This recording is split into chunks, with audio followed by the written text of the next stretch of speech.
Alright, let's dive into this because it's a story that's got layers, and I mean that both literally and metaphorically. So, Daniel Rodriguez just stepped back into the octagon after a year-long hiatus, and let's just say it didn't go as planned. But here's the thing, this isn't just about a knockout loss, it's about resilience, context, and the brutal reality of the fight game. Let me break it down for you.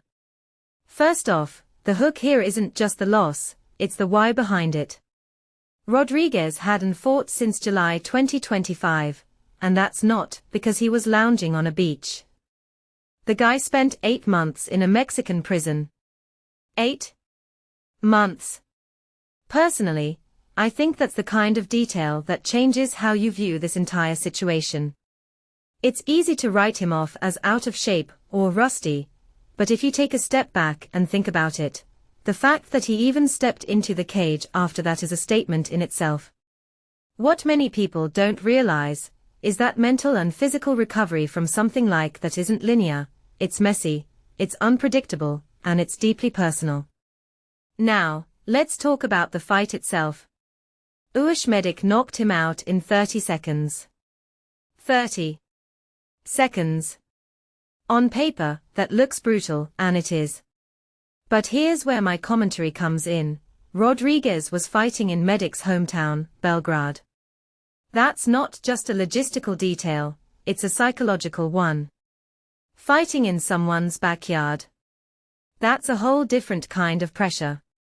In my opinion, taking that fight was a bold move, maybe even a reckless one, but it also shows a level of grit that's hard to ignore. He knew the risks, and he took them anyway. That's not just a fighter, that's a competitor. What makes this really interesting is Rodriguez's response afterward. He didn't make excuses, he owned it. I loaded up on the jab, and he beat me to the punch, he said. That's a level of self-awareness you don't always see in this sport. A lot of fighters would have pointed fingers or blamed external factors, but he didn't. He acknowledged the mistake, and that's huge. From my perspective, that kind of honesty is what separates the greats from the rest. It's not about being undefeated, it's about how you handle defeat. But here's the deeper insight. This loss isn't just about one fight. It's about a career at a crossroads. Rodriguez is 39 years old, and this was only his second knockout loss in 26 fights. That's a remarkable stat, but it also raises a bigger question. How much does he have left in the tank? Personally, I think age is a factor here, but it's not the whole story. What this really suggests is that the fight game is unforgiving, especially when you're coming back from something as life-altering as prison. It's not just about physical conditioning, it's about timing, rhythm, and mental sharpness. And those things, they don't come back overnight. One thing that immediately stands out is his attitude moving forward. I'll be better next time, he said. That's not just a cliché, it's a mindset. In a sport where one loss can define you, he's choosing to see it as a setback, not a stoppage. And honestly, I respect that.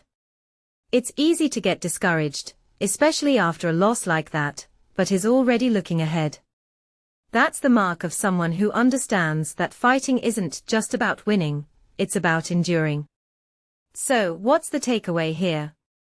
For me, it's this. Daniel Rodriguez's story isn't over. Yeah, he lost, and yeah, it was ugly, but the way he's handling it. That's what's fascinating. It's a reminder that in the fight game, the battles outside the cage are often just as important as the ones inside it. And if you ask me, that's a story worth following. What do you think? Is Rodriguez still a contender, or is this the beginning of the end? Let me know in the comments. I'm curious to hear your take.